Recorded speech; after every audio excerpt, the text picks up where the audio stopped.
Halo anak-anak, hari ini kita belajar IPAS dengan Bu Desi ya. Perkenalkan, nama Ibu Desi Fatri.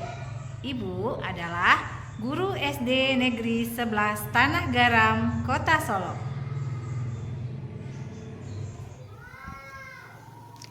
Mata pelajaran kita hari ini adalah IPAS untuk kelas 4 di fase B. Tujuan pembelajarannya, peserta didik dapat memahami peran, tugas, dan tanggung jawab, serta interaksi sosial yang terjadi di sekitar tempat tinggal dan sekolah. Dengan lingkup materi interaksi sosial di sekitar kita, yaitu terkait pengertian, contoh-contoh di rumah, di sekolah, di masyarakat, serta kesimpulannya nantinya. Nah, sekarang Ibu mau bertanya, apa itu interaksi sosial? Coba kamu pikirkan kegiatan yang kamu lakukan sehari-hari. Ya, misalnya bermain dengan teman, membantu orang tua, dan mengikuti kegiatan sekolah. Anak-anak, semua kegiatan tadi itu merupakan contoh dari interaksi sosial. Sehingga dapat kita katakan bahwa interaksi sosial adalah hubungan atau tindakan antara satu orang dengan orang lain. Anak-anak, mengapa interaksi sosial itu penting? Ya, manusia adalah makhluk sosial yang membutuhkan orang lain. Melalui interaksi sosial, kita bisa belajar, berbagi, dan membangun hubungan yang baik. Seperti pada contoh gambar berikut ini. Yang pertama itu adalah gambar seorang anak yang sangat membutuhkan ibunya untuk kelangsungan hidupnya. Sedangkan pada gambar kedua itu adalah kebutuhan murid akan hadirnya sosok seorang guru. Nah, sekarang kita sudah tahu apa itu interaksi sosial. Sekarang kita juga perlu tahu apa jenis-jenis dari interaksi sosial.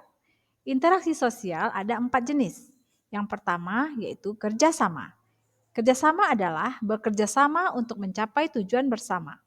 Contoh, bermain bersama, mengerjakan tugas kelompok, gotong royong membersihkan lingkungan, dan sebagainya. Yang kedua, persaingan. Persaingan adalah upaya untuk mencapai tujuan yang sama dengan orang lain. Contoh, lomba lari, pertandingan olahraga, mengikuti ujian, dan sebagainya. Dan yang ketiga adalah konflik. Konflik adalah ketidaksepakatan atau pertentangan antara individu atau kelompok. Contoh, bertengkar dengan teman, perbedaan pendapat, dan lain sebagainya. Anak-anak Ibu, cara mengatasi konflik ini dengan baik adalah misalnya dengan berdiskusi. Nah, kalau tidak bisa berdiskusi, anak-anak Ibu bisa minta bantuan pada orang dewasa.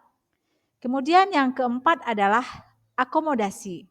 Akomodasi adalah upaya untuk menyesuaikan diri dengan orang lain atau situasi. Contoh, menerima perbedaan pendapat dan lain sebagainya.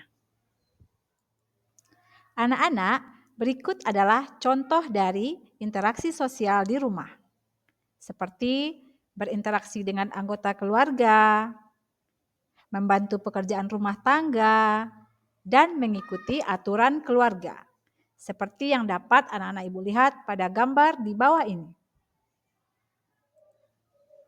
Dan berikut ini adalah contoh interaksi sosial yang terjadi di sekolah. Misalnya berinteraksi dengan teman, guru, dan staf sekolah. Mengikuti pelajaran, mengikuti kegiatan ekstrakurikuler, dan lain sebagainya. Seperti juga pada gambar yang bisa anak-anak Ibu lihat di bawah ini. Dan yang terakhir adalah contoh interaksi sosial di lingkungan masyarakat. Berinteraksi dengan tetangga, mengikuti kegiatan masyarakat, dan membantu orang yang membutuhkan, serta lainnya. Seperti yang dapat anak Ibu lihat pada gambar di samping ini. Anak-anak, kita sudah selesai belajar tentang interaksi sosial di sekitar kita. Sekarang, untuk bahan evaluasi, ini Ibu sertakan 3 pertanyaan untuk kamu jawab. Yang pertama, sebutkan 3 contoh interaksi sosial yang pernah kamu alami di sekolah. Dan yang kedua, apa yang dimaksud dengan kerjasama? Berikan contohnya. Dan yang ketiga, bagaimana cara menyelesaikan konflik dengan baik? Ya, kamu tulis baik-baik pada bukumu dan nanti bisa kamu perlihatkan kepada ibu atau bapak gurumu di sekolah.